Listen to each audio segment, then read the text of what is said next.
Good evening. This is Pakosi Adai, and this is my presentation on the 1159 database. So, I found this database because I realized that doing assignment is not just as simple as starting the assignment, but also requires you to have a general understanding or overview, knowing where to go for help and the likes, so that you may be able to complete the assignment on time. So, the 1159 database breaks down the components of an assignment to allow students to fully realize the extent and complexity of the assignment. In doing so, it allows students plan around the various requirements and monitor their progress. So these are the functionalities I wanted my database 1159 to support. The ability to see assignments and their due dates, show the assignments and the available sources of help, list assignments and all the components that make up the assignment. Should help give one the ability to contact the FI for questions of clarity. This, I mainly chose FI because FIs are usually the people who students approach from experience. Should be help you recognize easily your group members. Should be able to tell you the number of assignments due on the date to make sure you have submitted all of them. And should be able to help you check the credits of the course to see where your attention will lie in order to properly prepare appropriately. This is the ERR diagram of my DBMS database. So it tells the story of a lecturer that teaches a course. Each lecturer teaches a single course, and a single course is taught by one lecturer. Each lecturer assigns a lecturer can assign 0 to many assignments. So it's up to a lecturer can assign no assignment or many assignments, but each assignment is assigned by only one lecturer. Okay. So the assignments can be specialized into the project and project or individual. And for a source of help, course can have one to many sources of help, but a source of help is each source of help mainly belongs to one course. Now each course has an edit guideline. That means each course has one edit guideline, but one edit guideline can be included in one to many courses. For marking criteria, an assignment can have one to many marking criteria, while each marking criteria, so one marking criteria is made specifically for one assignment. And for the components too, an assignment can have one to many components, but each component of an assignment makes up one assignment. Each component makes up one assignment. So these are the non-key attributes which are not seen in the ERR diagram. From the diagram, you can see the strong attributes were lecture, assignment, course, and edit guidelines, with the rest being weak. That's 10 entities in total. Honestly, that isn't enough. It's supposed to be about 12, but we move. So these are the non-key attributes of each of these entities.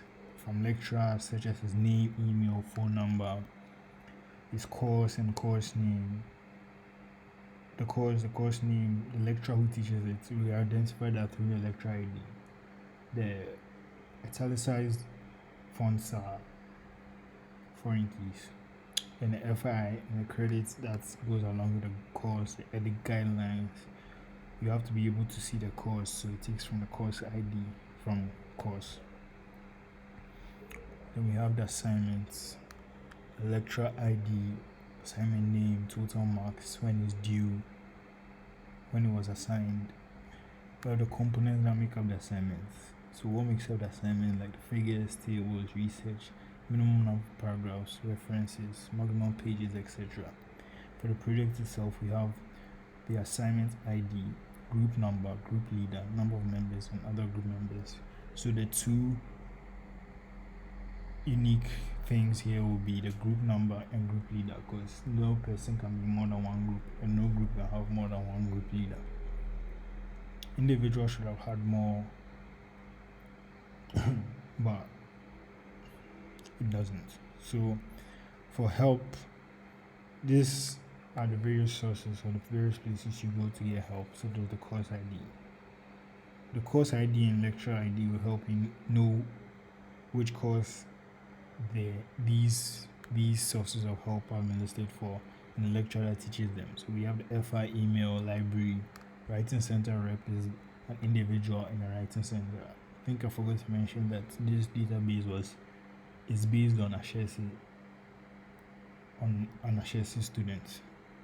I'm an Ashesi student, so this database is based off of it. In Ashesi, we have a writing center and math center that helps students with writing and math respectively. So is that we have marking criteria, the critique, so that you know what you are being critiqued about, what you are going to be, what you need to do, the points allocated to that, to show how well you've adhered to that critique and agreed. Assignment ID lets you know the assignment. These are the enterprise rules, which I think I went over at the top. And some assumptions I made include: I assumed every teacher is assigned only one course per semester and is subject to change each semester, because teachers may be absent or shuffled in the system. I assumed editing guidelines can change per semester because head of departments can change, and hence the relationship that exists between course and guidelines. And I assumed every student taking course is assigned a group because each course requires recorded marks for group work. And I assumed that students set aside time to complete the assignments in a day.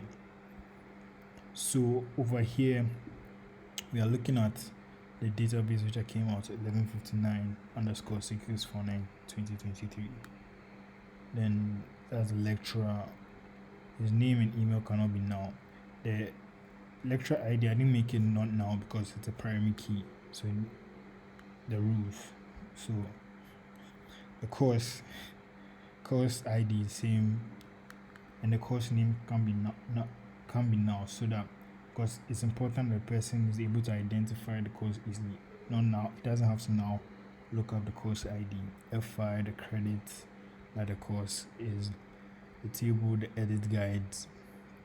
We have edit ID, the fonts, the 4 times New Roman, the 412 in case something happens and they don't set it. Spacing, border width, foreign keys, assignments, same things, components, projects, all the same things.